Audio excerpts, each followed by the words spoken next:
Hi guys, how are you? Today I am going to explain you chapter Advent of British. आप सभी को पता होगा कि हमारे देश में ब्रिटिशर्स आए थे, तो उसी को हम कहते हैं आगमन ब्रिटिशर्स का। ये एक बहुत बड़ा टॉपिक है हिस्ट्री का, तो आज हम इसे डिस्कवर करने जा रहे हैं। बहुत समय पहले इंडिया अपने वेल्थ के लिए, अपनी समृद्धि के लिए और खुशहाली के लिए बहुत ज़्यादा फेमस था। इन वेस्टर्न कंट्रीज और इंडिया के बीच में हमेशा व्यापार बना रहा, लेकिन फिर अरब के जो मर्चेंट्स थे, मतलब व्यापारी थे, उन्होंने इसमें दखल देना शुरू कर दिया। फिर 15वीं शताब्दी में the Arab world started becoming a stumbling block. फिर 15वीं शताब्दी के आसपास अब अरब वर्ल्ड वहाँ पर एक रुकावट का क्षेत्र बन गया था। वहाँ से कोई आगे जाता तो उसको बहुत ज़्यादा टैक्स देना पड़ता। तो कुछ लोगों ने एक नया सी रूट डिस्कवर करने का सोचा। एक बार कोलंबस को भेजा गया।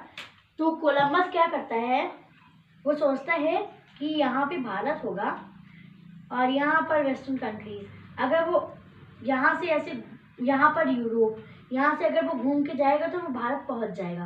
बट उस समय किसी को पता नहीं था कि यहाँ पर अमेरिका है। तो कोलंबस जब गया तो उसका ये आइडिया फेल हुआ, लेकिन उसे अमेरिका मिल गया। फिर वास्को द गामा, एक पोर्टुगीज एक्सप्लोरर जो एक न्यू सी रूट एक्सप्लोर करता है। वो सी रूट था यहाँ से India.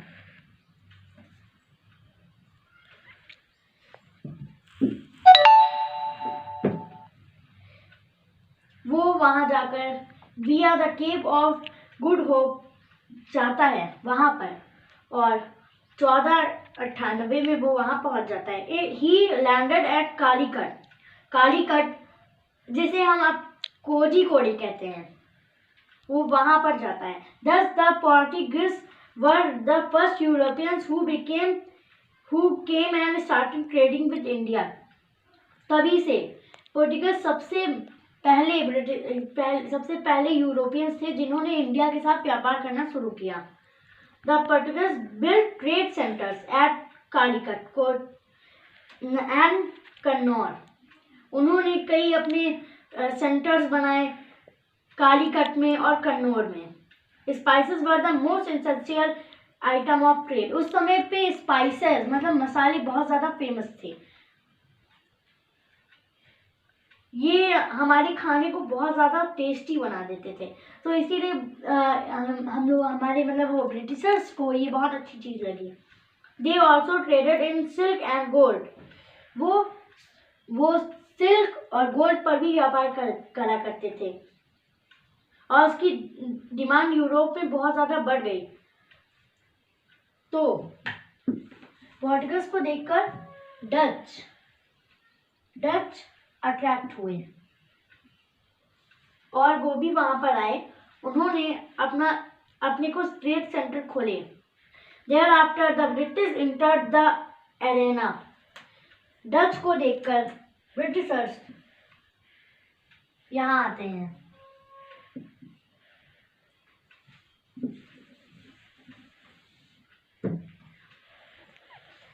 Soon the Dutch gave up their centers as they were more interested in the East Indies.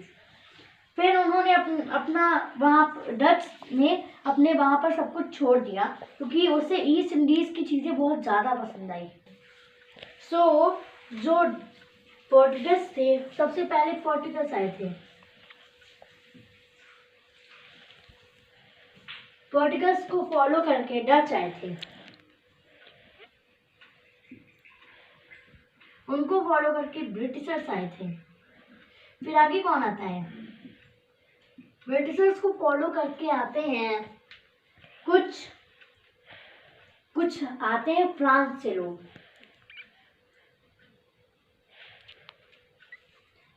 France और ब्रिटिश के बीच में लड़ाई होती है, जिसमें फ्रांस हार जाता है और ब्रिटिश वहाँ सबसे ज़्यादा ताकतवर होने जाता है, ऐसा लिखा है। लेकिन अभी ये ऐसा कुछ नहीं होता है। फ्रांस थोड़ा और लेट में आता है, लेकिन सबसे पहले ब्रिटिशर्स को चाहिए था एक सेंटर, तो इसलिए उन्होंने एक एक एक मुगल एम्परर से बात की, जो कि थे जहांगीर, अकबर का बेटा। उन्होंने उससे बात की ताकि वो वहाँ पर एक कंपनी स्टार्ट कर सके, जिसका नाम था ईस्ट इंडिया कंपनी। जहांगीर ने उन्हें परमिशन दे दी और वो अपना एक फर्स्ट सेंटर सूरत में चलाते हैं, और फिर बहुत सारे ऐसे सेंटर्स पूरी कंट्री में खोल देते हैं। तो ये देखकर फ्रेंच वहाँ आते हैं और उनके बीच में युद्ध होता है, लेकिन जो वो होते हैं वो हार जाते हैं, फ्रेंच हार जाता है। अब ब्रिटिश सबसे ज़्यादा पावरफुल थी। डच तो यहाँ से चले ही गए थे। पोर्टुगल से एक छोटा सा स्थान लेके वहीं पे अपना व्यापार कर रहे थे। तो अब हमारा नेक्स्ट टॉपिक है battle of Buxar and Plassey. तो the British East India Company grew ambitious and powerful, and the Mughal power gradually weakened after the death of Aurangzeb in 1707। जो ईस्ट इंडिया कंपनी थी उसकी ताकत बढ़ती ही जा रही थी और मुगलों की पावर धीरे धीरे कम होती जा रही थी। स्टार्ट। तो औरंगजेब के मरने के बाद मुगल एम्परर मतलब मुगल शासन खत्म होने लगता है। तो कंपनी अपनी एक आर्मी बनाने लगती है इन बंगाल में वो अपनी एक आर्मी बनाने लगती है। Nawab Sirajuddaulah of Bengal order the disbanding of the company's army. जो नवाब सिराजुद्दौला थे उन्होंने ऑर्डर किया कि ऐसी कोई भी आर्मी नहीं रखी जाएगी, पर कंपनी ने अनसुना कर दिया। कंपनी ने उनके कहे को अनसुना कर दिया। इसी के कारण होता है बैटल ऑफ प्लासी इन 1757। ध्यान से सुन लीजिए, बहुत इम्पोर्टेंट चीज़ है। ये आपको कहीं भी मिल सकती है, आप बड़े होंगे तब भी आपको ही मिलेगी। बैटल ऑफ प्लासी इन 1757 बहुत इम्पोर्टेंट चीज़ है। The British under Robert Clive defeated and killed the Nawab. जो ब्रिटिश थी, जो कि रॉबर्ट क्लाइव के अंडर काम कर रही थी, उनके नेतृत्व में सेना थी, उन्होंने नवाब को मार दिया। The British then began to dominate the affairs of Bengal. तब ब्रिटिशर्स ने बंगाल के अफेयर्स को सुलझाना, मतलब एक तरह से उन्होंने बंगाल में अपना पूरा कब्जा कर लिया था। With their victory in Battle of Buxar in 1764, उन्होंने एक और बैटल किया,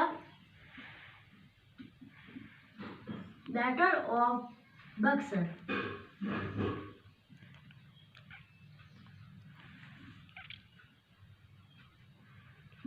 बहुत इंपॉर्टेंट डेट है, बैटल ऑफ बक्सर इन 1764। इसे भी आप नोट कर लीजिए। The British established their direct rule।